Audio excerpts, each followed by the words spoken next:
তাদেরকে এবং মিহির হাজারি ভাইকে জানাই আন্তরিক শুভেচ্ছা ও অভিনন্দন। এখানে যারা খেলতে এসে দেখছি জুনিয়র গ্রুপ, বেশ ভালো লাগছে।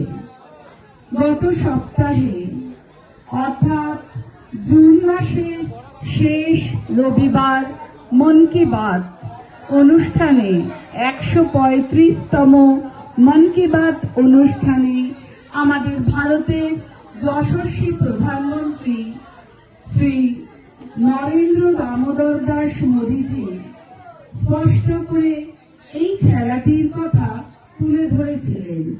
জাপানে এই খেলাটি অত্যন্ত ভাবে প্রিয় এবং বহুল চর্চিত খেলা, সবাই এই খেলা সম্পর্কে অবগত।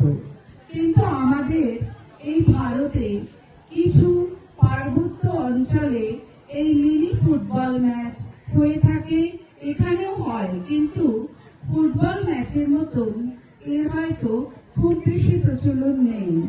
সময় কম, এখানে সংখ্যা কম প্লেয়ারদের, আর গোলপোস্টের আকারও অনেক ছোট হয়। খেলা দেখতে বেশ ভালো লাগে, অনেক তাড়াতাড়ি শেষ হয়। আজকে এই টুর্নামেন্টে যে প্রতিযোগিতা, একসঙ্গে 15টা দল খেলছে, 10 মিনিট করে সময়। খেলাধুলো মানেই অঙ্গ প্রত্যঙ্গের পরিচালনা হয়, আর অঙ্গ প্রত্যঙ্গ সঞ্চালনের মাধ্যমে আমাদের শরীর সুস্থ থাকে, আমরা ভালো থাকি। কারণ যোগ সারায় রোগ, আর খেলাধুলা মানে শারীরিক যে ক্রিয়া সেটা স্বাভাবিক থাকে, হার্ট ভালো থাকে, রক্ত সঞ্চালন ভালো হয়, আমাদের অঙ্গ প্রত্যঙ্গে মূলত যারা এখনো অ্যাডোলেসেন্স পিরিয়ডে তাদের উচ্চতা বাড়তে সাহায্য করে খেলাধুলা।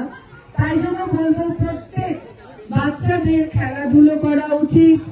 18 বছর বয়স এই পর্যন্ত যারা খেলছে তাদের সকলকে অভিনন্দন জানাই। খেলায় হার জিত আছে, আমার সামনে অনেক বড় বড় ট্রফি রয়েছে, মেডেল রয়েছে। সবাই হয়তো পাবেন না, তবুও যারা পাবেন, যারা জিতবেন, তাদেরকে আগাম শুভেচ্ছা জানালাম।